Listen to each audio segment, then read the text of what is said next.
Hello students, मैं अमित यादव आप सभी का अराइज इंस्टीट्यूट ऑफ एग्रीकल्चर के ऑनलाइन प्लेटफॉर्म पे हार्दिक स्वागत करता हूं। आज इस लाइव क्लास के माध्यम से हम आपके जेट के प्रीवियस ईयर में आए हुए क्वेश्चंस डिस्कस करेंगे। प्लांट फिजियोलॉजी टॉपिक है जो हमारा। प्लांट फिजियोलॉजी में जैसा कि हमने सारे क्वेश्चंस पहले टेस्ट में भी पढ़ चुके हैं और मैंने इम्पोर्टेंट जो क्वेश्चंस थे वो मैंने लाइव क्लास में भी आपसे डिस्कस किए थे। तो जो हमारे अब फिलहाल जो इस सेशन में हमारे जो लास्ट 2004 से और 2019 तक के जो क्वेश्चंस आए हुए हैं एग्जाम में, वो सब हम आज 1 बाय 1 डिस्कस करेंगे। तो सबसे पहले हम 2004 से शुरुआत करेंगे अपने क्वेश्चंस की। तो हमारा पहला क्वेश्चन जो है आपके प्लांट फिजियोलॉजी का जो फर्स्ट क्वेश्चन है जो 2004 में आया हुआ था, वो है बिंदु स्त्राव निम्न में से किसके कारण होता है। बिंदु स्त्राव निम्न में से किसके कारण होता है। जैसा कि हमने जब हम फोटोसिंथेसिस और वाटर ट्रांसपोर्ट डिस्कशन कर रहे थे, तो जो हमारा फोटोसिंथेसिस हुआ, वाटर ट्रांसपोर्ट हुआ, प्लांट हार्मोन हुआ, उन सब के क्वेश्चंस जो हैं आपके प्रीवियस ईयर में बहुत ज़्यादा क्वेश्चंस आए हुए हैं और बहुत इंपॉर्टेंट टॉपिक भी है आने वाले एग्जाम के लिए भी। तो आप थोड़ा अवेयर रहिए और थोड़ा मतलब इसको रिवाइज करते रहना इस चैप्टर को, प्लांट फिजियोलॉजी को। प्लांट फिजियोलॉजी जो है बहुत ही इंपॉर्टेंट चैप्टर है वेटेज के हिसाब से भी, यानी कि यहाँ से क्वेश्चंस बहुत ज़्यादा पूछे जाते हैं। तो जेट के एग्जाम के लिए आपका बहुत ही इंपॉर्टेंट और बहुत ही वेटेज वाला टॉपिक है प्लांट फिजियोलॉजी। तो इसके जो क्वेश्चंस हैं इनमें से क्वेश्चंस काफ़ी रिपीट भी होते हैं, ठीक है। जैसा कि आप अभी आगे देखोगे कि हर 2-3 साल बाद क्वेश्चन रिपीट हो जाता है। तो आपको सारे क्वेश्चंस अच्छे से सोल्व करने हैं और उसके बाद एग्जाम में जाना है। तो आपका जो पहला क्वेश्चन था वो है बिंदु स्त्राव निम्न में से किसके कारण होता है। तो बिंदु स्त्राव जैसा कि आपने पढ़ा था, जब वाटर ट्रांसपोर्ट की बातें चल रही, जिसको हमने गटेशन बोला था, बिंदु स्त्राव को हमने गटेशन बोला था। और बिंदु स्त्राव जो है वो मेनली किसकी वजह से हो रहा था, वो हो रहा था रूट प्रेशर की वजह से। किसकी वजह से हो रहा था, मूल दाब की वजह से। यानी कि जब ट्रांसपिरेशन नहीं होता है और रूट प्रेशर लगता है, तो रूट प्रेशर की वजह से पानी कुछ हाइट तक चढ़ पाता है। यानी कि प्लांट के टिप तक तो जो पानी पहुंचता है, शीर्ष भाग तक जो पानी पहुंचता है, वो किसकी वजह से पहुंचता है, वो पहुंचता है ट्रांसपिरेशन पुल थ्योरी के माध्यम से। लेकिन जो आपका गटेशन होता है वो तब होता है जब ट्रांसपिरेशन नहीं हो रहा होता है और आपकी जो लीफ वेन्स होती है, जिसको आप लीफ की जो शिरान्यास बोलते हो, यानी कि लीफलेट बोलते हो, वहां से बूंद बूंद के रूप में पानी निकलता है और उसी को आप क्या कहते हो, बिंदु स्त्राव बोलते हो। तो बिंदु स्त्राव वाष्पोत्सर्जन नहीं होता, क्योंकि वाष्पोत्सर्जन तो ट्रांसपिरेशन जैसे कि स्टोमेटा के माध्यम से होता है। लेकिन ये क्या हो रहे हैं, ये लीफ में जो लीफलेट्स होती है, जिसको मैं आप वेन्स बोलते हो, सिराएं बोलते हो, सिराएं जो है वो टिप के लीफ के टिप पार्ट पे खुलती हैं और जो खुलती हैं उन छिद्र से जो बूंद बूंद की ड्रॉप के फॉर्म में जो बूंद बूंद में पानी जमा होता है, उसी को हम क्या बोलते हैं, बिंदु स्त्राव बोलते हैं। तो ये जो होता है बिंदु स्त्राव स्टूडेंट्स, ये किसकी वजह से होता है, रूट प्रेशर की वजह से होता है। यानी कि ये होता है मूलीय दाब की वजह से। तो आपका यहाँ पे जो ऑप्शन हो जाएगा वो हो जाएगा सी वाला, मूलीय दाब। ना ही वाष्पोत्सर्जन होता है, वाष्पोत्सर्जन की वजह से भी नहीं होता है बिंदु स्त्राव, और ना ही आपका प्रासरण की वजह से होता है और ना ही आपका प्रासरणी दाब की वजह से। प्रासरण दाब या प्रासरणी दाब में हम सोल्यूट की कंसेंट्रेशन की बातें करते हैं, लेकिन यहाँ पे मूल दाब का ऐसा कोई लेना देना नहीं है। मूल दाब जो है वो जब ट्रांसपिरेशन रोका हुआ होता है तब प्लांट जो एक्सेस वाटर होता है उसके पास, उसको बाहर निकालने की कोशिश करता है, तो वो बूंद बूंद के फॉर्म में पानी बाहर निकालता है, उसे ही हम क्या कहते हैं, बिंदु स्त्राव कहते हैं। किसकी वजह से होता है, रूट प्रेशर की वजह से। यानी कि रूट पे तो ही प्रेशर लगता रहेगा, रूट प्रेशर की वजह से पानी चढ़ेगा, लेकिन ट्रांसपिरेशन नहीं हो रहा है। तो ट्रांसपिरेशन नहीं हो रहा है और पानी और प्लांट को एक्सेस वाटर तो बाहर निकालना ही है। तो पानी कैसे बाहर निकालेगा प्लांट, आपके बिंदु स्त्राव की वजह से। यानी कि यहाँ पे आपका जो आंसर हो जाएगा वो हो जाएगा मूलीय दाब। चलो नेक्स्ट क्वेश्चन जो था ये 2004 में आया हुआ क्वेश्चन था। अगला भी क्वेश्चन जो है वो 2004 से ही है। दूसरा क्वेश्चन है, द्वार कोशिकाओं में निम्न में से कौन से तत्व के इकट्ठा हो जाने पर स्टोमेटा खुल जाता है। तो जब मैंने आपको ये पढ़ाया था फोटोसिंथेसिस वाटर ट्रांसपोर्ट वाला चैप्टर, तब मैंने बताया था स्टोमेटा के क्लोजिंग की और ओपनिंग की मैकेनिज्म। अगर आपने पढ़ा हो, इस वीडियो लेक्चर को अच्छे से देखा होगा, तो स्टोमेटा की ओपनिंग और क्लोजिंग की मैंने बातें की थी। स्टोमेटा ओपनिंग और क्लोजिंग की, ओपनिंग और क्लोजिंग में मैंने क्या बताया था कि जो आपका पोटेशियम होता है, के आयन जो होता है, उसकी वजह से आपके स्टोमेटा खुलते हैं और बंद होते हैं। और एक हार्मोन भी होता है जिसको हम एब्सिसिक एसिड बोलते हैं, प्लांट हार्मोन होता है, वो भी रेस्पॉन्सिबल होता है स्टोमेटा के बंद होने के लिए। लेकिन यहाँ पे ऑप्शंस आयन के हिसाब से दे रखे हैं, तो यहाँ पे जो हमारा पोटेशियम आयन है वो हमारा आंसर हो जाएगा, क्योंकि मैंने बताया था आपको कि जो पोटेशियम और पोटेशियम आयन थ्योरी भी थी इसको लेके। पोटेशियम आयन थ्योरी में यही दिया गया था कि जो आपकी गार्ड सेल्स हैं उसमें अगर पोटेशियम भरा हुआ, ये यही तो कह रहा है, द्वार कोशिकाओं में निम्न में से कौन से तत्व के इकट्ठा हो जाने पे, जब जैसे मान लो कि ये भाई आपका स्टोमेटा है, ठीक है, इसके जस्ट साइड में गार्ड सेल्स हैं, ये गार्ड सेल्स हैं, तो इन गार्ड सेल्स में कह रहा है पोटेशियम इकट्ठा हो रहा है, और पोटेशियम अगर इकट्ठा हो रहा है तो वाटर की कंसंट्रेशन कम है, ठीक है। वाटर की कंसंट्रेशन अगर कम है, कौन से तत्व के इकट्ठा हो जाने पर स्टोमेटा खुल जाता है। और स्टोमेटा कब खुलता है? जब इसमें पानी की मात्रा बढ़ेगी। मैंने आपको बताया था जब साल्ट की कंसंट्रेशन बढ़ती है, सोल्यूट की कंसंट्रेशन बढ़ती है, तो वाटर की कंसंट्रेशन घटती है। जैसे रूट भी यही करती थी, रूट में जब वाटर की कंसंट्रेशन बढ़ाना होता था तो वहां पे सोल्यूट की मात्रा को भेजा जाता था, जिसकी वजह से क्या हो रहा था, रूट में पानी एब्जॉर्ब होता था।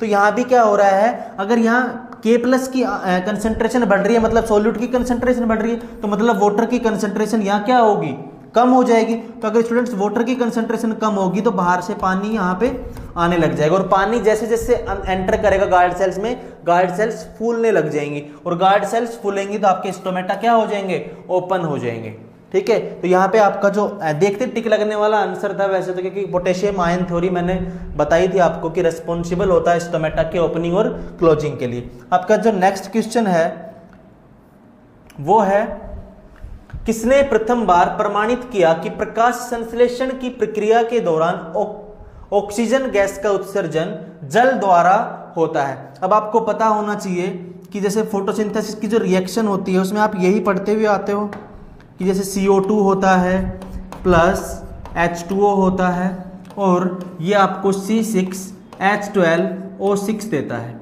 ठीक है, प्लस में आपको ऑक्सीजन देके जाता है। तो अब क्वेश्चन ये था कि ऑक्सीजन कहाँ से आ रही है, ये ऑक्सीजन जो है वो CO2 से आ रही है कि H2O से आ रही है। तो इस एक्सपेरिमेंट को जिस साइंटिस्ट ने दिया था, इस चीज को जिस साइंटिस्ट ने समझाया था कि एक्सपेरिमेंट के द्वारा, उस साइंटिस्ट का नाम था रूबेन और कॉमेन। ये आपका लॉजिकल क्वेश्चन नहीं था, रट्टाफिकेशन क्वेश्चन था, यानी कि साइंटिस्ट के नाम हुआ, ईयर पूछता है, वो अपन याद करने के पर्पज से होते हैं वो क्वेश्चन। तो रूबेन और कॉमेन ने ये डिस्कवर किया था, ये एक एक्सपेरिमेंट में ये बताया था कि जो ऑक्सीजन होता है, वो ऑक्सीजन जो होता है वो आपके किससे आता है, कि प्रकाश ऑक्सीजन जो है वो जल के द्वारा आता है। इन्होंने क्या किया स्टूडेंट, देखना कि मान लो अपने पास हमने कहा कि हमारे पास CO2 है भैया, और हमारे पास H2O है, और हमारे पास लास्ट में ऑक्सीजन निकलती है। तो ये ऑक्सीजन के दो ही सोर्स हो सकते हैं, या तो ये है या ये है। इन्होंने कहा कि वाटर सोर्स है, तो इन्होंने एक एक्सपेरिमेंट में क्या लिया, CO2 लिया, प्लस में इन्होंने H2S ले लिया, ठीक है। और फिर भी इन्होंने क्या देखा कि जो CO2 प्लस H2S था, इसमें अब ऑक्सीजन ना निकल के सल्फर निकल रहा था। तो कहने का मतलब ये हुआ कि जो ऑक्सीजन जो थी वो सिर्फ किसकी प्रेजेंस में आ रही थी, वाटर की प्रेजेंस में ही आ रही थी। तो हमने ये कहा CO2 तो यहाँ भी था और CO2 तो यहाँ भी था, अगर CO2 से ऑक्सीजन निकलनी होती तो CO2 हमें यहाँ भी मिलनी चाहिए थी, लेकिन यहाँ इस केस में हमें CO2 नहीं मिलती, सॉरी ऑक्सीजन हमें नहीं मिलती है। तो ऑक्सीजन का जो हमारा सोर्स था वो क्या था स्टूडेंट्स, वो हमारा सोर्स था जल, ठीक है। तो हमारा ऑप्शन, ये जो साइंटिस्ट का जो नाम था वो था, सॉरी गलत पे, ठीक है, रूबेन और कॉमेन। जो साइंटिस्ट का नाम था वो था हमारा रूबेन और कॉमेन। उसके बाद हमारा जो नेक्स्ट क्वेश्चन है, ये भी 2004 जेट में पूछा हुआ क्वेश्चन है, जो है मृदा में पौधों का उपलब्ध जल होता है। मैंने बताया था आपको कि वह पानी जो प्लांट एब्जॉर्ब कर सकते हैं, प्लांट अवशोषित कर सकते हैं, उसे मैंने कैपिलरी वाटर कहा था। और कैपिलरी को आप हिंदी में बोलते हो, कैपिलरी वाटर को आप हिंदी में बोलते हो केशिका जल। सिर्फ एक यही जल है जो प्लांट यूज कर सकता है, केशिका जल ही ऐसा जल है जो प्लांट अवशोषित कर सकता है, यानी कि ये प्लांट के एब्जॉर्प्शन के लिए उपलब्ध होने वाला जल होता है। तो यहाँ पे जहाँ कहीं भी केशिका जल ऑप्शन में है वो आपका आंसर हो जाएगा। भूपृष्ठ जल है, ये प्लांट एब्जॉर्ब नहीं कर पाता है, ठीक है। आर्द्रता जल है, वो भी प्लांट के लिए अवेलेबल नहीं है। और गुरुत्वीय जल जो है वो जड़ों की रेंज से बाहर चला जाता है ग्रेविटेशनल फोर्स की वजह से, तो इसको भी जो है आपका जो प्लांट है वो यूज नहीं कर पाता। तो प्लांट के लिए मैंने एक ही जल बताया था जो यूज ले सकता है, और वो था कैपिलरी वाटर, जिसको हमने क्या कहा था, केशिका जल, ठीक है। ये भी 2004 का आया हुआ क्वेश्चन है। उसके बाद हमारा जो 5th नंबर का क्वेश्चन है वो है निम्नलिखित पर विचार कीजिए। स्टूडेंट्स, इन्होंने कहा कि cytochrome B6, cytochrome F, plastocyanin, plastoquinone, ये सारे सुने सुने से नाम लगते होंगे आपको, क्योंकि ये आपने सुने होंगे इलेक्ट्रॉन ट्रांसपोर्ट चेन में, ठीक है। जब फोटोसिंथेसिस पढ़ रहे थे तो आपने इलेक्ट्रॉन ट्रांसपोर्ट चेन पढ़ा था। इलेक्ट्रॉन ट्रांसपोर्ट चेन में आपने इन सबको देखा होगा। जैसे आपने पढ़ा था जेड स्कीम, कि हमने कहा कि फोटोसिस्टम सेकंड से हमारा वाटर हाइड्रोलिसिस होके और हमारी इलेक्ट्रॉन ट्रांसपोर्ट चेन चलती है।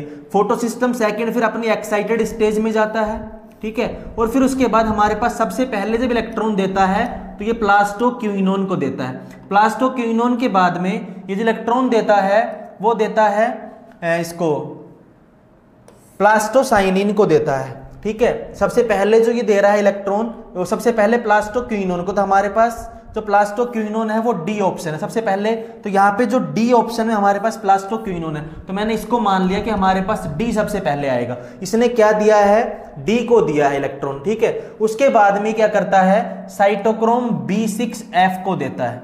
यहाँ पे B6F है नहीं, तो हमारे पास साइटोक्रोम F है, ठीक है। साइटोक्रोम F है, साइटोक्रोम, अच्छा B6 है ना हमारे पास, ये रहा ऊपर B6 है ना, ये रहा।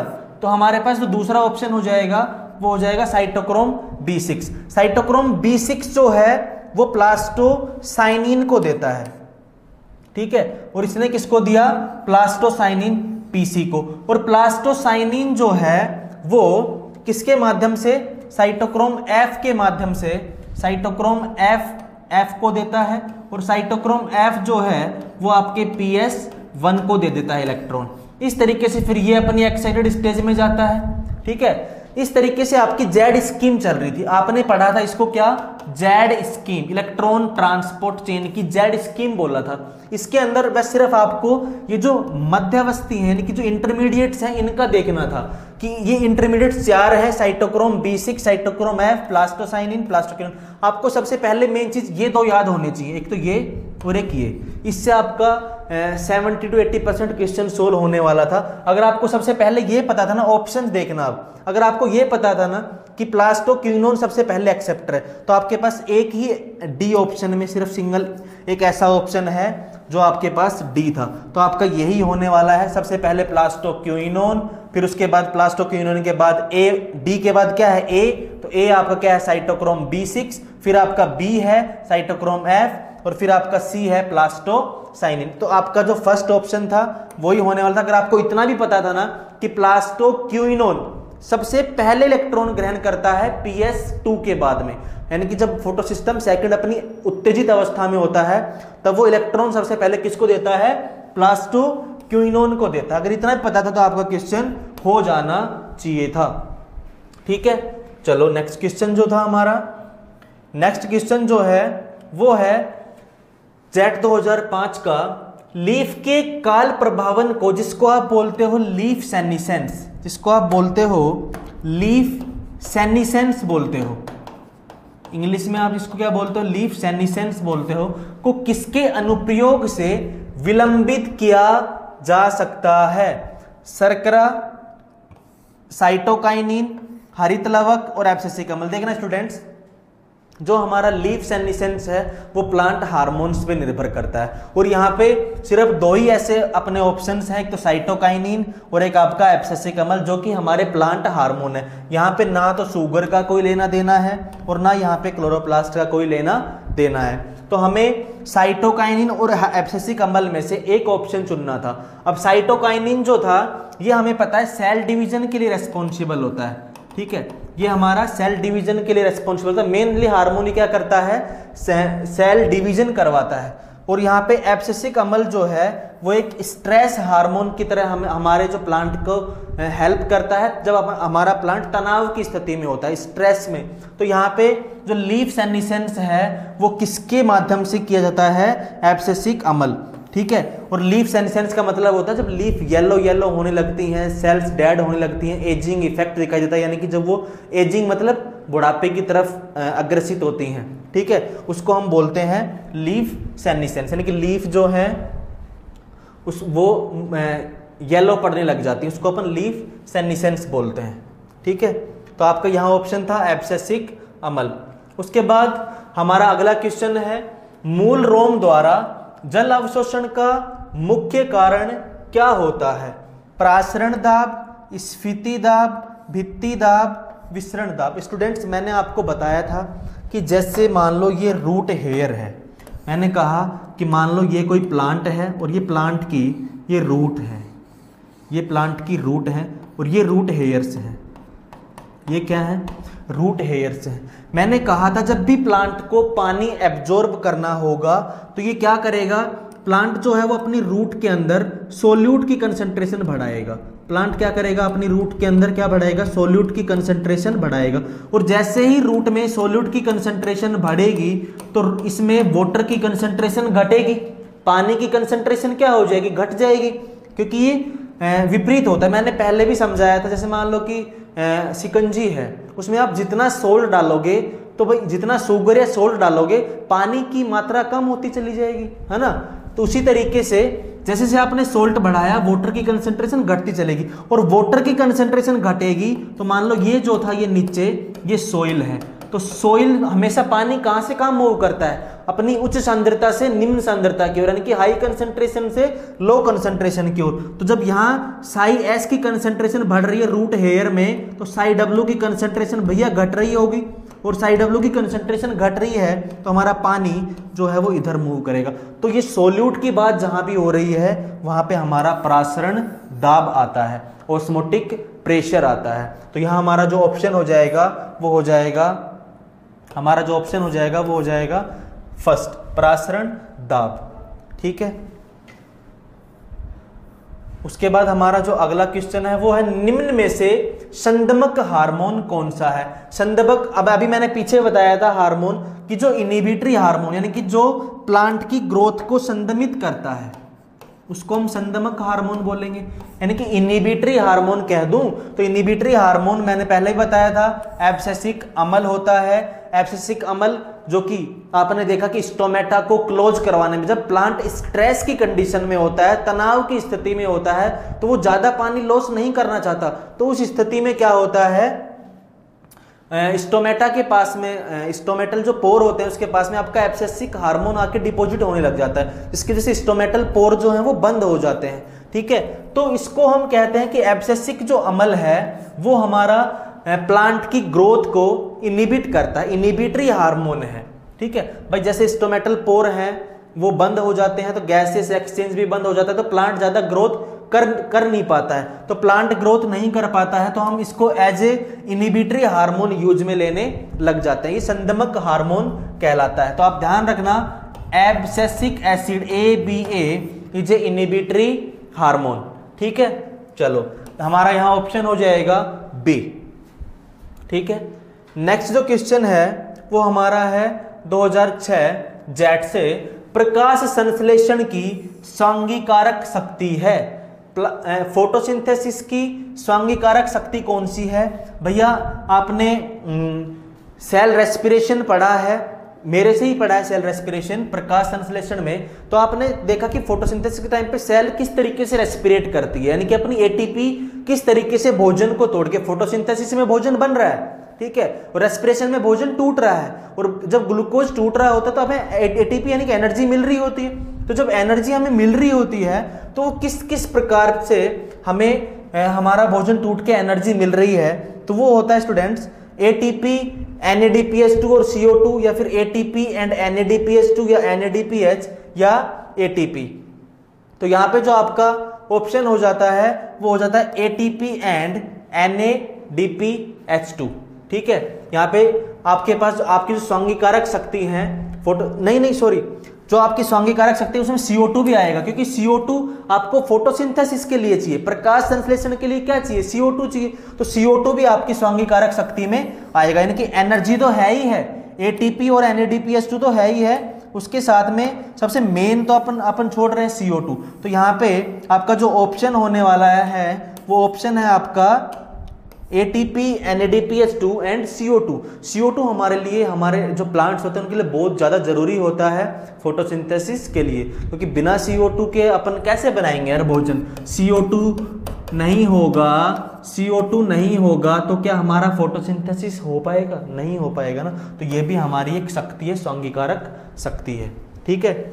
चलो उसके बाद निम्न में से C4 पौधे का उदाहरण है। तो स्टूडेंट्स मैंने बताया था कि जो आपका C4 प्लांट्स होते हैं उसमें आपका शुगर केन बताया था मैंने, गन्ना, एक तो मैंने आपका गन्ना बताया था, शुगर केन जिसको आप गन्ना बोलते हो वो C4 प्लांट है, और एक मैंने मेज बताया था जिसको आप मक्का बोलते हो, ये भी C4 प्लांट है। तो यहाँ C4 प्लांट के में एक ही ऑप्शन है जो यहाँ से मिलता जुलता है, यानी कि इन चारों ऑप्शंस में गन्ना है नहीं, सिर्फ मक्का दिया हुआ है। तो यहाँ आपका जो आंसर हो जाएगा वो हो जाएगा 4th D, मक्का, ठीक है।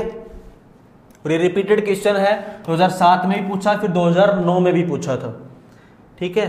चलो उसके बाद जो हमारा अगला क्वेश्चन है, 2007 में सबसे पहले कौन सा पादप हार्मोन की खोज हुई थी। स्टूडेंट्स बहुत ही रट्टाफिकेशन क्वेश्चन है कि सबसे पहले आपको पता है कि धान के खेत में सबसे पहले कुरोसावा नामक वैज्ञानिक ने इसकी खोज की, जिब्रेलिन की। प्लांट हार्मोन में सबसे पहले जो हार्मोन एस्टेब्लिश हुआ, जिसकी डिस्कवरी हुई वो था जिब्रेलिन, जो कि धान में खोजा गया था, ठीक है।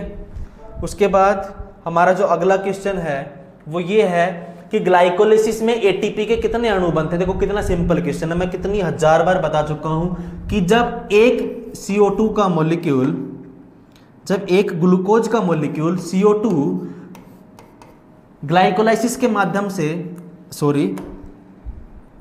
जब एक ग्लूकोज का मॉलिक्यूल, ग्लूकोज में 6 कार्बन होते हैं, तो जब एक ग्लूकोज का मॉलिक्यूल C6H12O6, जिसको हम क्या बोलते हैं, ग्लूकोज बोलते हैं ना बच्चों, इसको हम क्या बोल रहे हैं, ग्लूकोज बोल रहे हैं।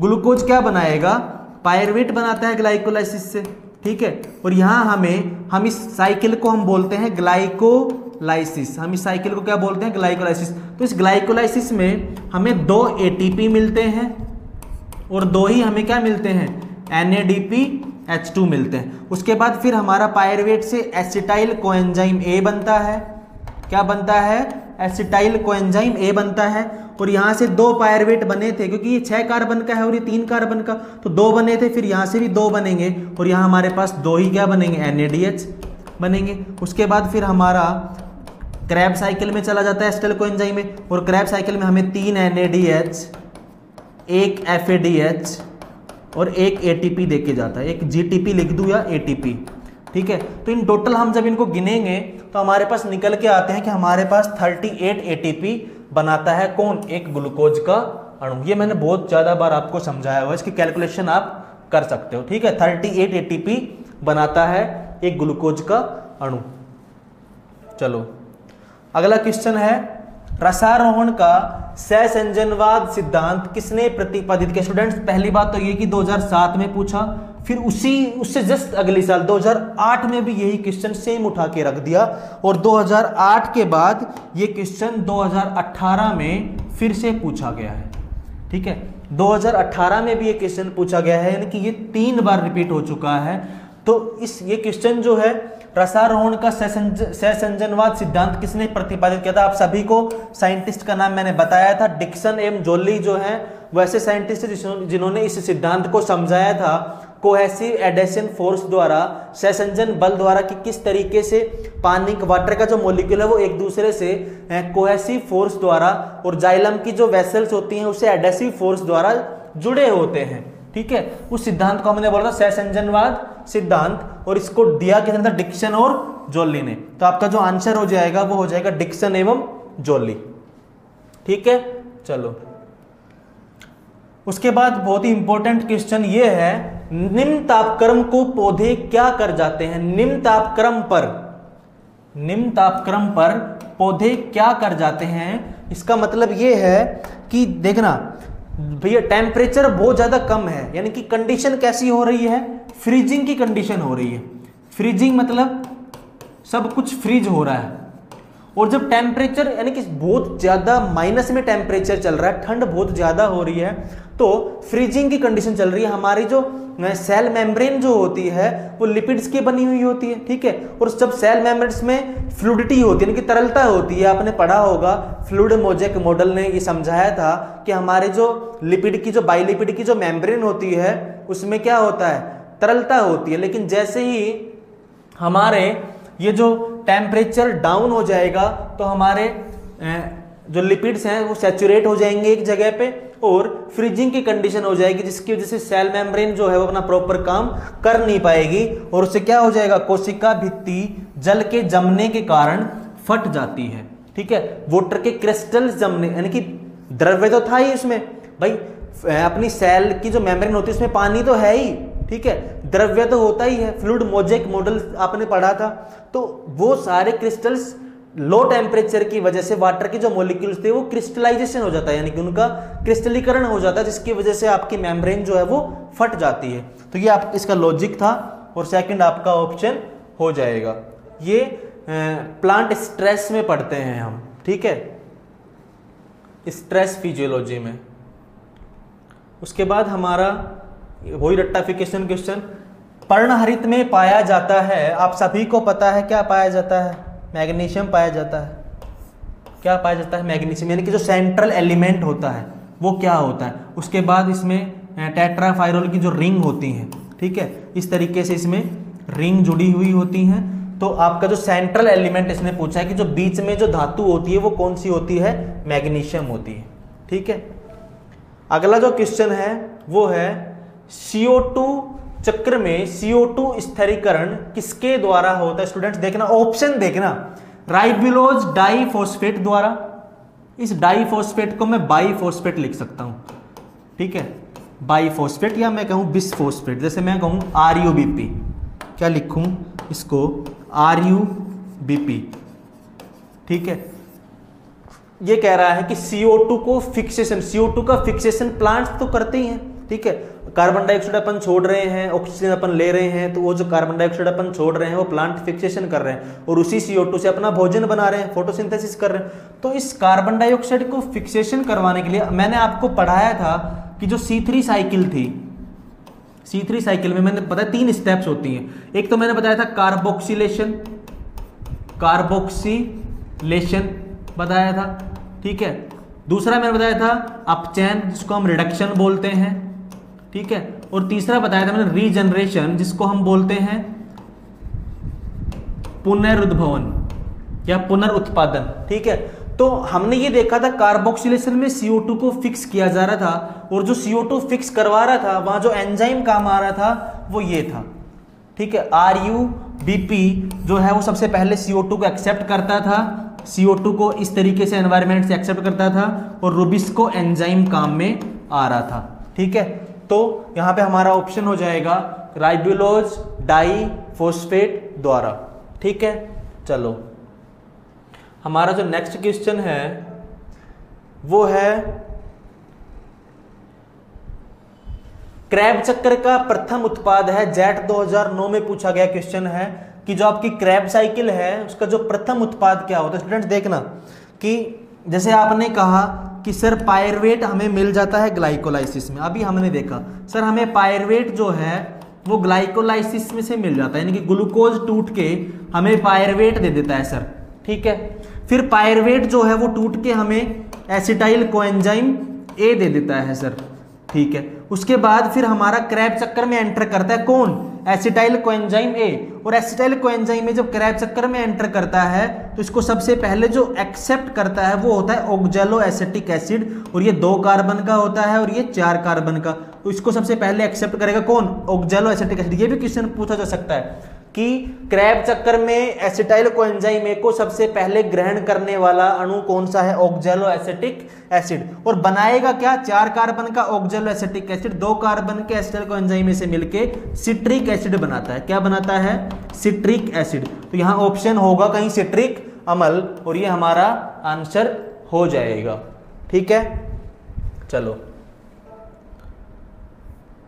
उसके बाद हमारा जो अगला क्वेश्चन है वो है प्रकाश संश्लेषण प्रक्रिया की इलेक्ट्रॉन परिवहन श्रृंखला 2010 जेट में पूछा गया क्वेश्चन है कि आपकी इलेक्ट्रॉन ट्रांसपोर्ट चेन पूछ रहे। देखना स्टूडेंट्स, इलेक्ट्रॉन ट्रांसपोर्ट चेन पे 2 क्वेश्चन बन सकते हैं, या तो ये प्लांट के केस में पूछ सकता है या फिर ये एनिमल सेल के केस में पूछ सकता है। प्लांट सेल की अगर बात कर रहा होता है तो हमें पता है कि क्लोरोप्लास्ट की बात करेगा। किसकी बात करेगा, क्लोरोप्लास्ट की। और क्लोरोप्लास्ट में आपको पता है लाइट रिएक्शन जो है वो कहाँ चलती है, थाइलाकोइड मेम्ब्रेन में। और डार्क रिएक्शन कहाँ चलती है, स्ट्रोमा में, यानी कि आपकी लाइट रिएक्शन चलती है ग्रेना में और डार्क रिएक्शन चलती है आपकी स्ट्रोमा में। तो आपका यहाँ लाइट रिएक्शन यानी कि इलेक्ट्रॉन ट्रांसपोर्ट तो किसकी प्रेजेंस में चलता है, लाइट की प्रेजेंस में।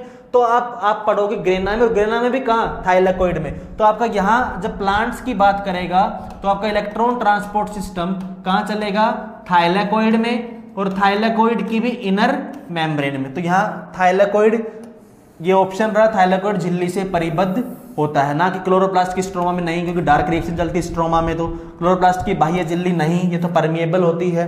ठीक है, माइटोकॉन्ड्रिया में विद्यमान नहीं। माइटोकॉन्ड्रिया एनिमल के केस में, जब माइटोकॉन्ड्रिया होगा तो एनिमल सेल पूछेगा तब माइटोकॉन्ड्रिया होगा। जब एनिमल सेल का इलेक्ट्रॉन ट्रांसपोर्ट पूछेगा तब आपका क्या होगा, माइटोकॉन्ड्रिया होगा।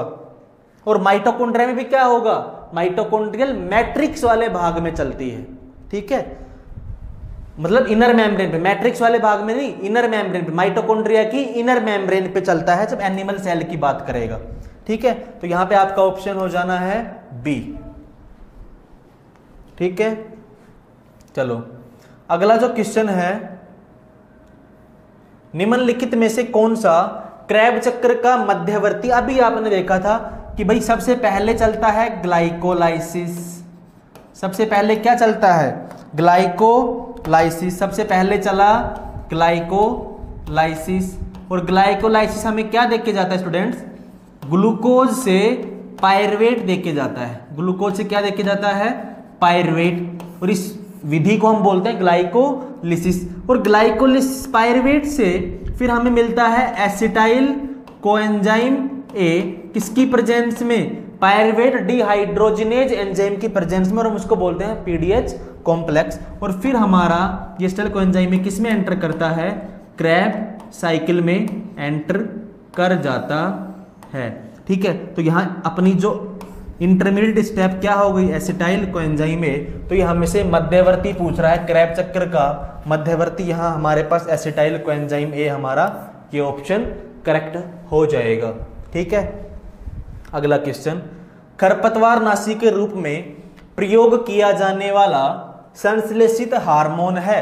देखना, इंडोल 3 एसिटिक एसिड जो है वो एक नेचुरल हार्मोन है। ये तो क्या है, प्राकृतिक हार्मोन है। ठीक है, कुछ प्राकृतिक हार्मोन होते हैं, कुछ जो है वो संश्लेषित हार्मोन होते हैं। तो इस यहाँ पे इसने आपसे पूछा संश्लेषित हार्मोन। तो संश्लेषित हार्मोन के मैंने एग्जाम्पल लिखवाए थे, इसमें आपके पास 2,4-D 2,4,5-T लिखवाया होगा मैंने, 2,4-D 2,4,5 ट्राईफिनॉक्सी करके, और इसमें डाईफिनॉक्सी एसिटिक एसिड करके। तो यहाँ पे ऑप्शन में 2,4-D है, वो हमारा आर्टिफिशियल या फिर मैं कहूँ सिंथेसाइज्ड हार्मोन कहलाता है। ठीक है, ये हमारा प्राकृतिक है, नेचुरल है। ये हमारा क्या है, नेचुरल है। ठीक है, ध्यान रखना। अगला, लीफ में वाष्पोत्सर्जन खिंचाव, यानी कि हम बात कर रहे हैं ट्रांसपिरेशन पुल की, अथवा जलदाब भूमि से पौधे द्वारा लवणों के अवशोषण की निम्नलिखित विधियों में से किसके लिए उत्तरदायी होता है। तो किसके लिए रेस्पॉन्सिबल हो रहा है, ऑप्शन देखना कि लवणों का सक्रिय अवशोषण, द्रव्यमान प्रवाह, आयनिक विनिमय, डोनान संतुलन। देखना स्टूडेंट्स, जब ट्रांसपिरेशन पुल होता है तो ट्रांसपिरेशन पुल में असेंट ऑफ सैप होता है। ठीक है, असेंट ऑफ सैप में क्या होता है, आपका द्रव्य प्रवाह होता है, द्रव्यमान प्रवाह, जिसको हम मास बल्क हाइपोथेसिस भी बोलते हैं। मास बल्क। क्या होता है? मास बल्क, यानी कि बल्क भारी मात्रा में द्रव्यमान का प्रवाह होता है। भाई असेंट ऑफ सैप में सब कुछ होता है। असेंट ऑफ सैप में क्या होता है कि आपका मिनरल्स भी होते हैं, खनिज लवण वगैरह ये भी होते हैं, वाटर भी होता है, सारी चीजें मिक्स होकर असेंट ऑफ सैप बनाता है। और ascent of sap transpiration pull की वजह से नीचे से लेके ऊपर की तरफ खींचता है, ठीक है। तो वो हम उसको क्या बोलते हैं कि द्रव्यमान प्रवाह है, ये मास फ्लो है। तो यहाँ जो आपका आंसर हो जाएगा वो हो जाएगा द्रव्यमान प्रवाह, ठीक है। ये सब कुछ थ्योरी में पढ़ाए हुए क्वेश्चंस में से सारे के सारे क्वेश्चंस वही हैं। उपचारी फॉस्फोरिलेशन विरचना है। उपचारी फॉस्फोरिलेशन, स्टूडेंट देखना, जब भी फॉस्फोरिलेशन की बात करता है तो आपके दिमाग में एक चीज आनी चाहिए कि फॉस्फोरिलेशन में क्या होता है, एटीपी बनता है, ठीक है। फॉस्फोरिलेशन में जैसे मैं कहूं कि ऑक्सीडेटिव फॉस्फोरिलेशन होता है, उसमें क्या होता है कि इलेक्ट्रॉन ट्रांसपोर्ट किए जाते हैं NADH से ऑक्सीजन की तरफ, और हमें इस दौरान क्या मिलता है, एटीपी मिलता है। तो सबसे पहली बात तो ये फॉस्फोरिलेशन में रेस्पिरेशन में होता है, श्वसन की क्रिया के टाइम पे होता है। किस क्रिया पे? रेस्पिरेशन में, क्योंकि आपको पता है कि जो हमारा भोजन बना था वो फोटोसिंथेसिस में बना था। अब ये टूटेगा किसकी प्रेजेंस में? ऑक्सीजन की प्रेजेंस में, और हमें फिर वापस से CO2 plus H2O plus ATP देके जाने वाला है। तो रेस्पिरेशन में हमें क्या मिलता है? ATP मिलता है, ठीक है। तो हमें ATP कहाँ कहाँ मिल रहा था? यहाँ NADPH2 मिल रहा है, नहीं। यहाँ NADPH2 नहीं, यहाँ FADH2 नहीं। हमारे पास ऑप्शन बचता है ATP में यही, और श्वसन भी है ये। प्रकाश संश्लेषण है वो भी गलत है, प्रकाश संश्लेषण यहाँ था, ठीक है। दो जगह श्वसन था, लेकिन इस श्वसन में NADPH2 होने की वजह से गलत हो गया, और ये ATP होने की वजह से सही हो गया। तो रेस्पिरेशन हो और ATP हो, वो हमारा क्या हो जाएगा? उपचारी फॉस्फोरिलेशन की सही विरचना होगी, ठीक है। अगला जो हमारा क्वेश्चन है वो है केल्विन चक्र का। वह चरण बताइए जिसके अंतर्गत प्रकाश रासायनिक क्रिया द्वारा निर्मित ATP तथा NADPH2 की हानि, यानी कि इनका तो लॉस होता है। किस किस का? ATP का।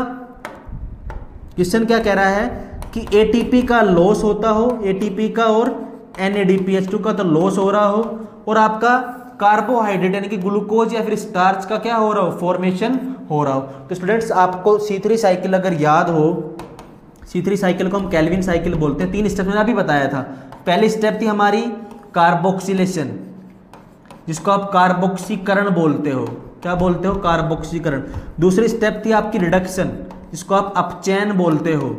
और तीसरी, अभी थोड़ी देर पहले मैंने बताया था, तीसरी स्टेप थी हमारी रीजनरेशन, जिसको हम बोलते हैं पुनरुद्भवन, ठीक है। तो कार्बोक्सिलेशन में स्टूडेंट्स अभी मैंने बताया कि आपका जो RUBP था वो रुबिस्को एंजाइम की प्रेजेंस में एनवायरमेंटल CO2 को फिक्स कर रहा था, ठीक है। तो वो कार्बोक्सिलेशन कहला रहा था। लेकिन रिडक्शन में क्या हो रहा था कि जो आपका 3-PGA बनता है इसके बाद में, वो PGA का रिडक्शन होता है किसमें? रिडक्शन होता है तो हमारे पास वहां पे ATP खर्च होता है और NADPH2, यानी कि मेरे को रिडक्शन के अंदर मेरे पास 2 ATP खर्च हो जाते हैं और मेरे 2 NADPH2 खर्च हो जाते हैं। तो भाई रिडक्शन एक ऐसी स्टेप है, अपचयन एक ऐसी स्टेप है जहां पे मेरे ATP और NADPH2 खर्च होके और मेरे 3-PGA से मैं क्या बनाता हूं? ग्लूकोज बना लेता हूं। ये C3 साइकिल का जो स्टेप्स होते हैं ना, पद जिसको आप हिंदी में पद बोलते हो, उन पदों को तोड़ के पूछा हुआ क्वेश्चन है। यानी कि आपको सारी साइकिल अच्छे से स्टेप वाइज स्टेप याद होनी चाहिए, तभी आप ऐसे क्वेश्चंस को सोल्व कर पाओगे, ठीक है। तो अपचयन और रीजनरेशन में तो आपको पता ही है कि वापस से आपका जो CO2 ग्राही होता है वही बनाना होता है सेम, ठीक है। अगला क्वेश्चन, जल के प्रकाश अपघटन से संबंध रंजक विधि है। फोटोलाइसिस जो होता है स्टूडेंट्स, फोटोलिसिस जो होता है, अभी मैंने बताया था जेड स्कीम के अंदर जब हम बात कर रहे होते हैं तो मैंने कहा सबसे पहले हमारा PS2 काम करता है, और PS2 के बाद में फिर ये PS2 अपनी एक्साइटेड स्टेज में जाता है, और ये एक्साइटेड से फिर इलेक्ट्रॉन देता हुआ, और ये PS1 को इलेक्ट्रॉन देता है, और PS1 अपना इलेक्ट्रॉन जो है वो फिर एक्साइटेड स्टेज में जाता है। इस तरीके से ये जेड स्कीम चलती है, और वाटर का हाइड्रोलिसिस भी यही होता है, ठीक है। वाटर का हाइड्रोलिसिस भी यहीं पे होता है। तो यहाँ पे प्रकाश अपघटन यानी कि लाइट की प्रेजेंस में होता है, किसकी प्रेजेंस में होता है, लाइट की प्रेजेंस में होता है। तो हमारे पास दोनों सिस्टम काम कर रहे हैं, फोटो सिस्टम सेकंड भी और फोटो सिस्टम फर्स्ट भी। तो मेरा ऑप्शन हो जाएगा यहाँ पे बोथ ए एंड बी। ठीक है, मेरा यहाँ ऑप्शन हो जाएगा बोथ ए एंड बी। चलिए हमारा नेक्स्ट क्वेश्चन जो है वो है कोशिकीय श्वसन का प्रथम चरण अर्थात ग्लाइकोलिसिस कहाँ होता है। स्टूडेंट्स मैंने बताया था ग्लाइकोलाइसिस एक मात्र ऐसी प्रोसेस है, ऐसी साइकिल है जो किसमें चलती है, साइटोप्लाज्म में चलती है, जो कोशिका द्रव्य में चलती है। कहाँ चलती है, साइटोप्लाज्म में। और ग्लाइकोलाइसिस के बाद की सारी स्टेप्स, जिस जैसे मैं कहूँ कि पीडीएच कॉम्प्लेक्स, क्रैब चक्कर, ये सारे के सारे किस में चलते हैं, ये अकेली ग्लाइकोलाइसिस जो है वो साइटोप्लाज्म में चलती है। उसके बाद सब कुछ जो है वो माइटोकॉन्ड्रिया में चलता है। ये भी मैंने बहुत अच्छे से पढ़ाया था। यानी कि क्रैब साइकिल वगैरह जो हैं वो किस में चलती हैं, आपका माइटोकॉन्ड्रिया में चलता है। ठीक है, तो यहाँ पे आपका ऑप्शन हो जाएगा साइटोप्लाज्म में।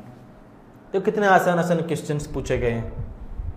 फिर पूछा है आपसे एटीपी की फुल फॉर्म पूछ रहा है ये कि एडिनोसिन ट्राइफॉस्फेट है क्या।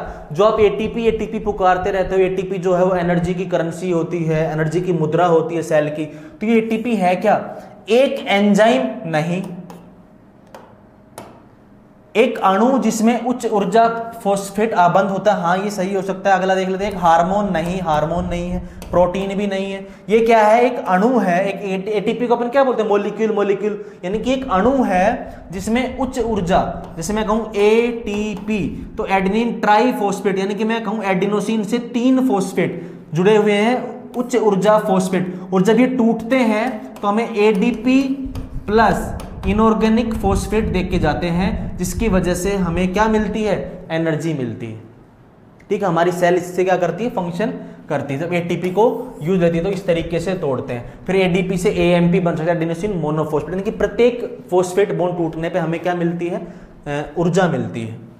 ठीक है, तो हमारा ऑप्शन हो जाएगा ये वाला, एक अणु जिसमें उच्च ऊर्जा फॉस्फेट आबंध होते हैं। चलो हमारा अगला जो है वो, यदि किसी विलयन में कोशिका को रखने पर, क्या कह रहा है देखना समझना, ये कह रहा है कि ये कोई सॉल्यूशन है। ठीक है, ये कोई सॉल्यूशन है।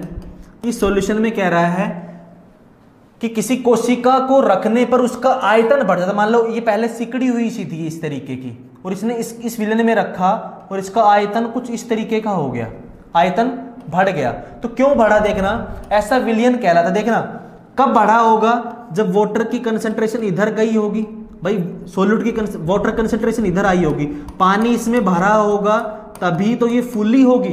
तो पानी कब जाता है, पानी हमेशा कहां से कहां जाता है, अपनी उच्च सांद्रता से निम्न सांद्रता। तो उच्च सांद्रता इधर बनानी है अपने को। तो अगर यहाँ कहूं कि सॉल्यूट की कंसंट्रेशन कम होगी, तभी यहाँ पे पानी क्या होगा, ज्यादा होगा। तो सॉल्यूट की कंसंट्रेशन अगर बाहर की साइड में कम रखेंगे तो बाहर की साइड में पानी क्या होगा, ज़्यादा। और पानी ज़्यादा तो पानी ज़्यादा से कम की तरफ भागेगा और हमारी सेल जो है वो फूल जाती है।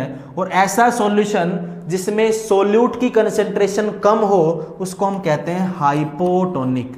उसको हम कहते हैं हाइपोटोनिक सॉल्यूशन। हमारा टोनिक वर्ड जो था वो मैंने कहा था सॉल्यूट के लिए लेते हैं। टोनिक वर्ड किसके लिए लेते हैं, सॉल्यूट के लिए। और हाइपो वर्ड जो है वो हमारा कम के लिए। तो कम सॉल्यूट जिस भी विलयन में होगा वो हमारा हो जाएगा हाइपोटोनिक। तो हमारा आंसर हो जाएगा हाइपोटोनिक। ठीक है, चलो बहुत ही मजेदार क्वेश्चंस हैं, बहुत आसान से क्वेश्चंस हैं। जड़ों द्वारा जल का अधिकतम अवशोषण होता है। सबसे सिंपल क्वेश्चन यही है कि देखो, ना तो कोशिका विभाजन क्षेत्र में पानी एब्जॉर्ब होता है प्लांट्स में, ना ही आपका दीर्घीकरण क्षेत्र में होता है, और ना ही आपका मैच्योरेशन फेज में होता है। अगर ये सारी की सारी जो चीजें दिखा रखी है, दीर्घीकरण क्षेत्र, परिपक्वन क्षेत्र, ये प्लांट की रूट का भाग दिखा रखा है, ऐसा नहीं है। पानी सबसे ज्यादा एब्जॉर्ब होता है तो मूल रोम से होता है, जिसको आप इंग्लिश में रूट हेयर बोलते हो। पानी मैक्सिमम किसके द्वारा एब्जॉर्ब होता है, रूट हेयर्स के द्वारा होता है। ठीक है, तो हमारा यहाँ ऑप्शन हो जाएगा मूल रोम क्षेत्र में। ठीक है, अगला क्वेश्चन, पौधों में रंध्रीय वाष्पोत्सर्जन कब होता है।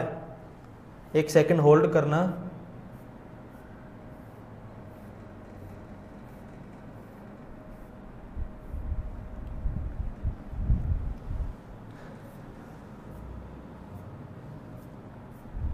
हमारा क्वेश्चन था 30 तक पहुंच गए थे हम।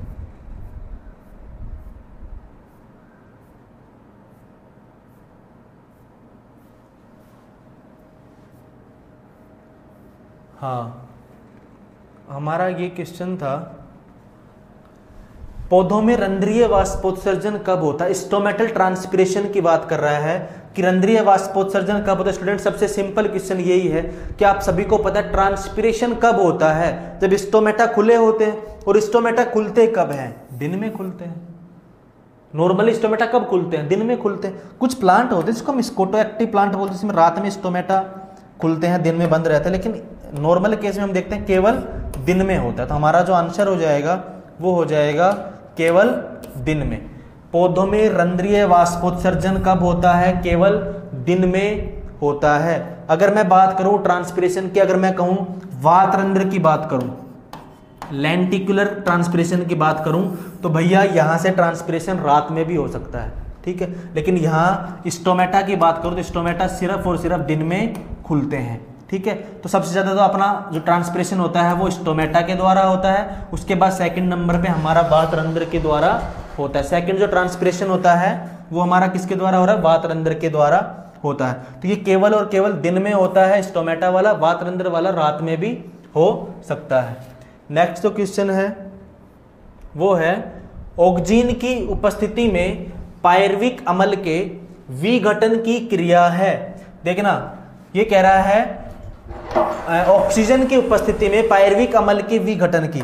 भैया सेलुलर रेस्पिरेशन की आपने बात पढ़ी हो तो मैंने बताया था कि जो सेल का कोशिकीय श्वसन जो होता है, जो कोशिकीय श्वसन होता है, सेलुलर रेस्पिरेशन होता है, कोशिकीय श्वसन होता है, वो दो प्रकार से बताया था।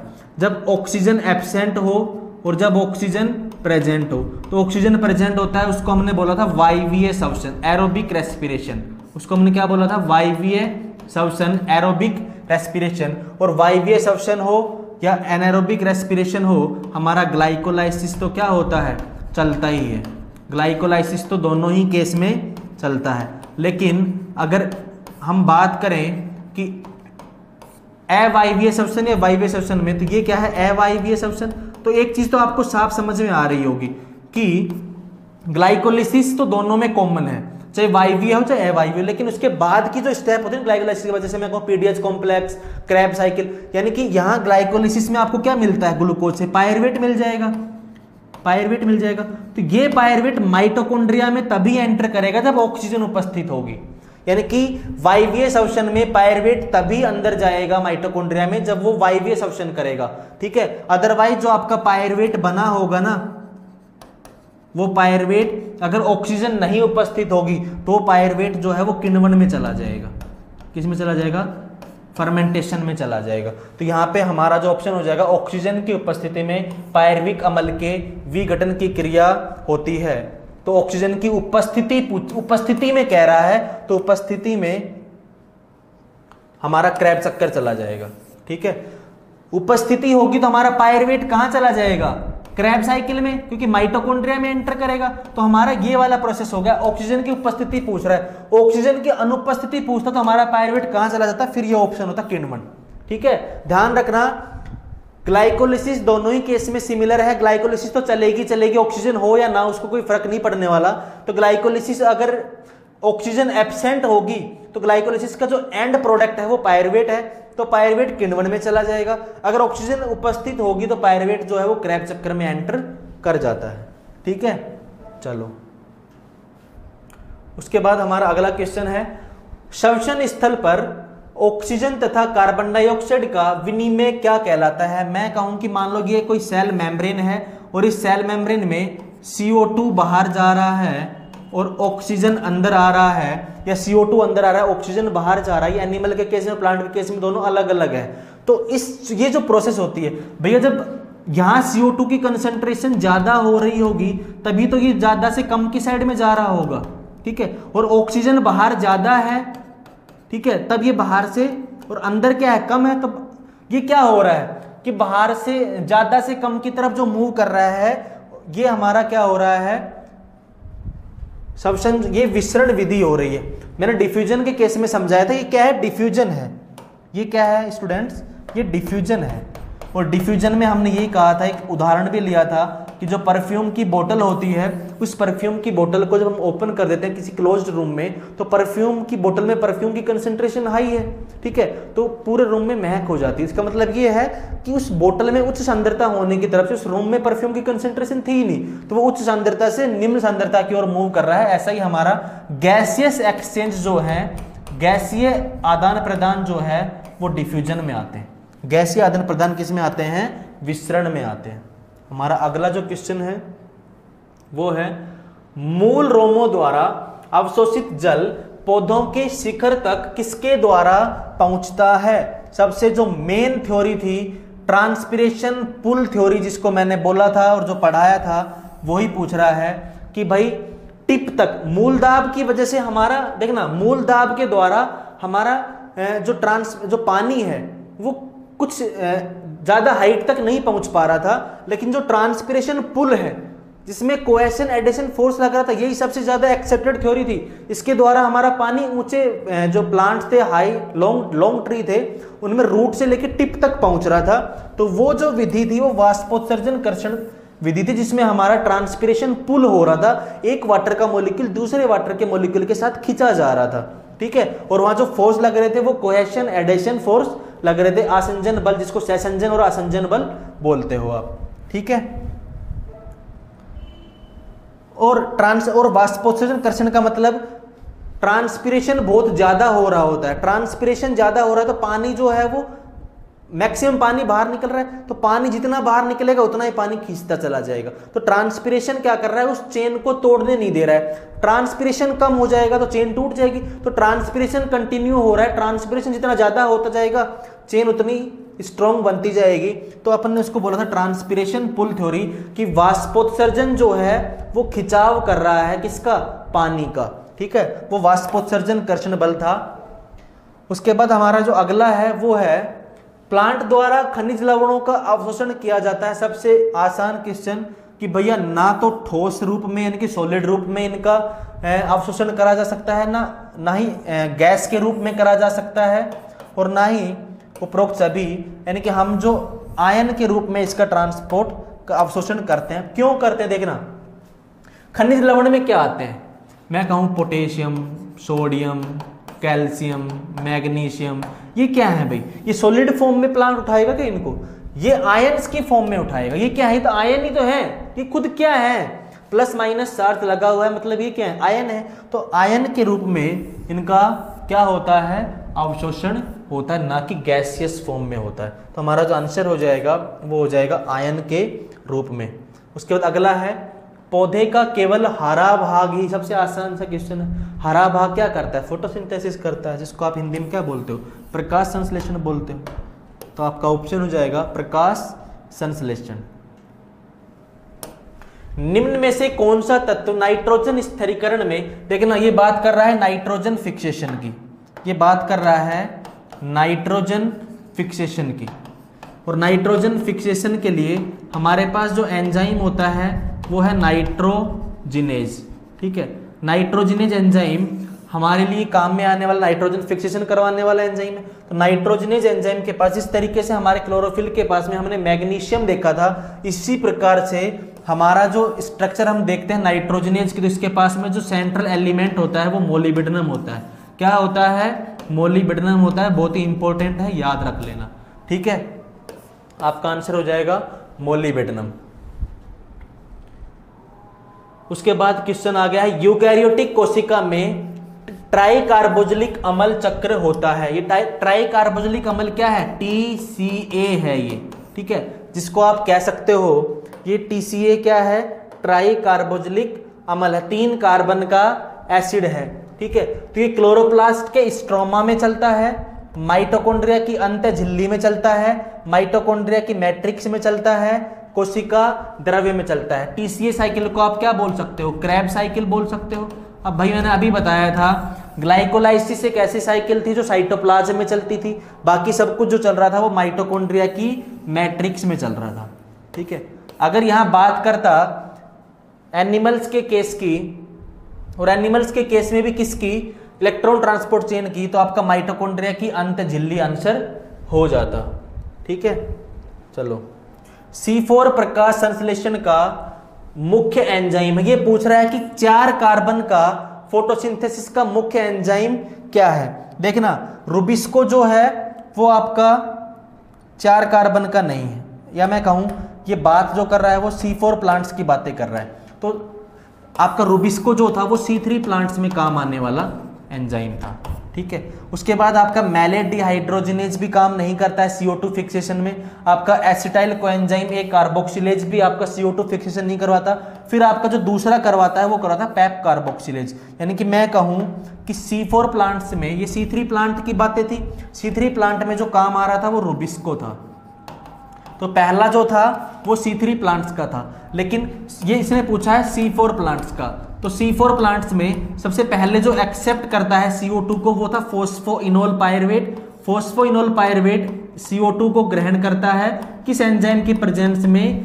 पैपकेज एंजाइम की प्रेजेंस में। और बनाता क्या है? ऑक्जेलो एसेटिक अम्ल बनाता है। इसके ऊपर एक नेक्स्ट क्वेश्चन और भी आएगा कि भाई C4 में कौन सा प्रोडक्ट सबसे पहले बनता है, तो वो आंसर हो जाएगा ऑक्जेलो एसिटिक एसिड। ये 2018 में पूछा गया क्वेश्चन था। ऑक्जेलो एसिटिक एसिड C4 का प्रथम उत्पाद क्या है? C4 प्लांट का प्रथम उत्पाद ऑक्जेलो एसिटिक एसिड किसकी प्रेजेंस में बनता है? पैपकेज। तो यहां जो पूछा है C4 में मुख्य एंजाइम कौन सा है? पैपकेज है, पैप कार्बोक्सिलेज। इसकी फुल फॉर्म क्या है? PEP carboxylase.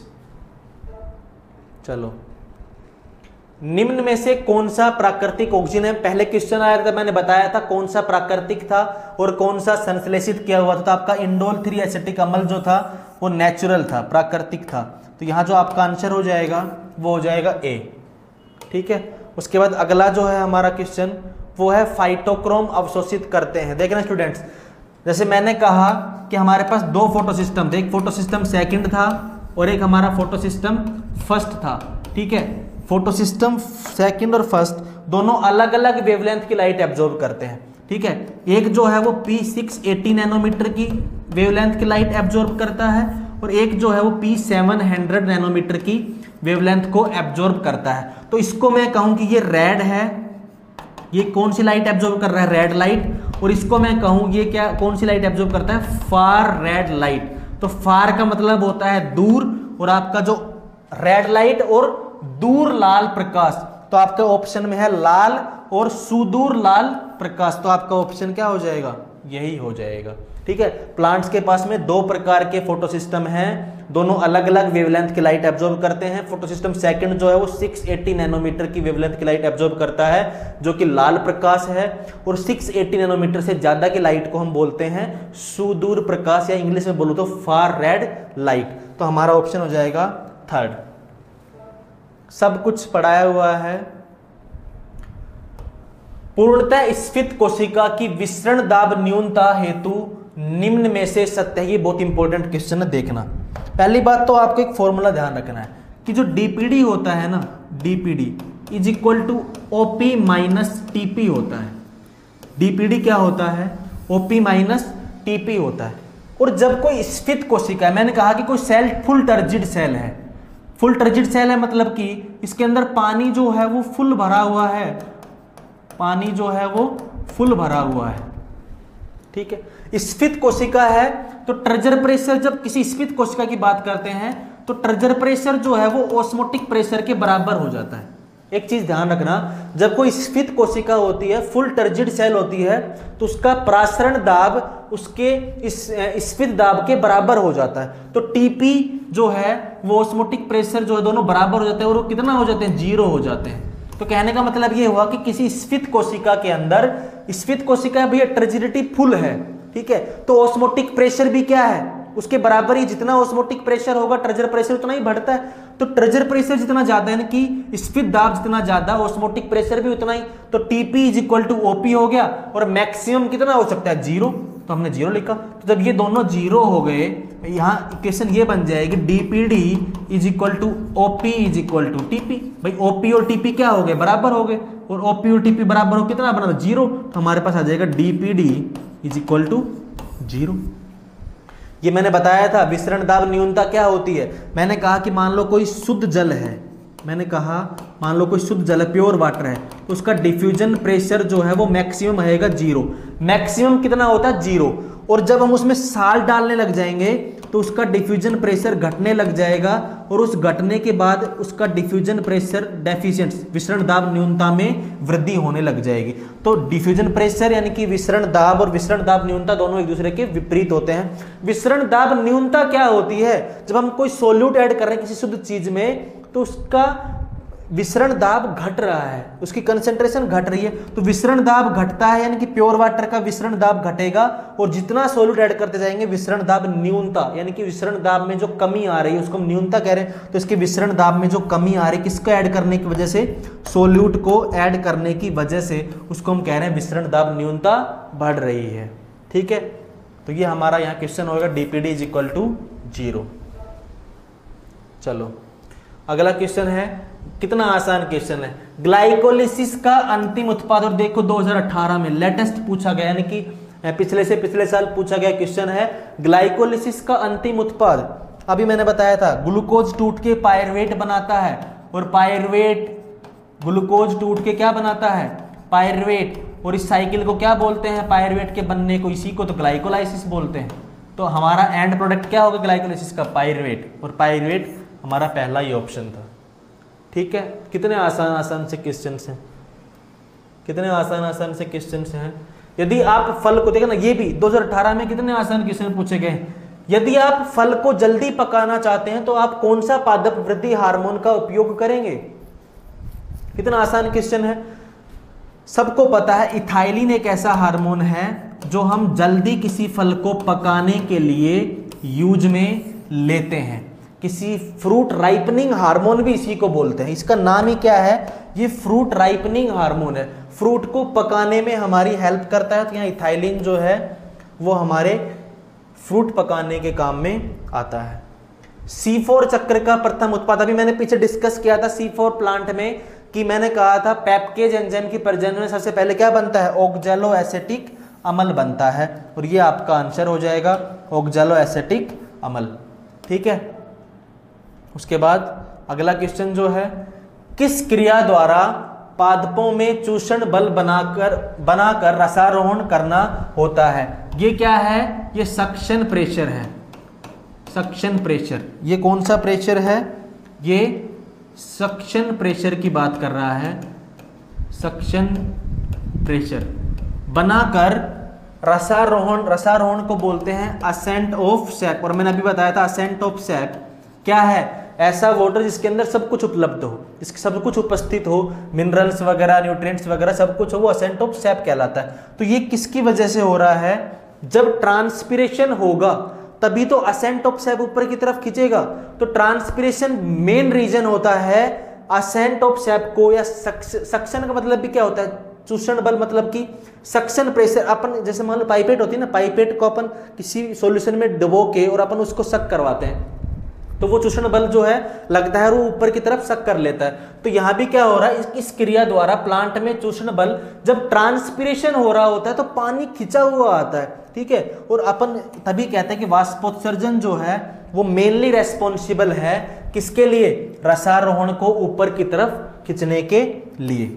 ठीक है, हमारा जो अगला क्वेश्चन है वो है सही युग्म पहचानिए। और ये हमारा लास्ट क्वेश्चन है प्लांट फिजियोलॉजी के प्रीवियस ईयर के क्वेश्चंस में जो पूछे गए क्वेश्चंस हैं उनका। जेट 2019 में आया हुआ क्वेश्चन है। देखना, आपको प्लांट हार्मोन मैंने बताए हैं और प्लांट हार्मोन के फंक्शन भी आपको मेन फंक्शन बस आपको याद रखने हैं जितने बताए हैं। मैंने बताया था ऑक्जीन हार्मोन जो है ना, ये शीर्ष प्रभाविता को फेवर करता है। और सबसे पहले इसने कहा है कि सही युग्म को पहचानो, और सही युग्म आपको सबसे पहले ही मिल रहा है। ऑक्जीन एक ऐसा हार्मोन है जो एपिकल डोमिनेंसी को फेवर करता है, यानी कि मैं कहूं कि ऑक्जीन जो है वो टिप वाले भाग की वृद्धि करवाता है, लैटरल ब्रांचिंग नहीं करवाता है। अगर आप किसी प्लांट के शीर्ष भाग को काट दोगे, यानी कि उसका ऑक्जीन भाग कट गया, तब उसमें लैटरल ब्रांचिंग वो प्लांट जो है वो नीचे फैलने लग जाता है। तो शीर्ष प्रभाविता को कौन फेवर करता है? ऑक्जीन। तो आपका फर्स्ट ही ऑप्शन होगा। दूसरा जिब्रेलिन गलत क्यों है? क्योंकि जिब्रेलिन जो है वो सीड डोरमेंसी का काम करता है, सीड को उगाने का काम करवाता है, लेकिन यहाँ परिपक्वन हार्मोन तो अपना क्या होता है? इथाइलिन होता है भाई। तो यहाँ गलत लिखा हुआ है, ये क्या है, गलत लिखा हुआ है परिपक्व। साइटोकाइन हमारा कोशिका विभाजन कराता, अगर ये लिखता तो मैच होता, लेकिन हमारा इथाइलिन किधर जाता, इधर जाता।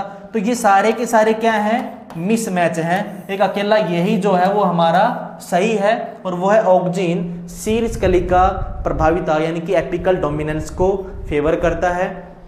तो स्टूडेंट्स आज हमने जो प्लांट फिजियोलॉजी के सारे इंपॉर्टेंट क्वेश्चंस थे वो डिस्कस किए हैं, और इनके अलावा जितने भी क्वेश्चंस आपसे टेस्ट पेपर में, जो आपका अभी टेस्ट सीरीज चल रही थी, उस टेस्ट सीरीज में जितने भी टॉपिक वाइज इंपॉर्टेंट क्वेश्चंस का टेस्ट लिया गया है, वो क्वेश्चंस प्लस ये जो आज वाले सेशन में जितने भी क्वेश्चन डिस्कस किए गए, ये सारे क्वेश्चंस अगर आप कवर करके जाओगे तो आपका प्लांट फिजियोलॉजी का एक भी क्वेश्चन छूटने वाला नहीं है जेट 2020 में। धन्यवाद।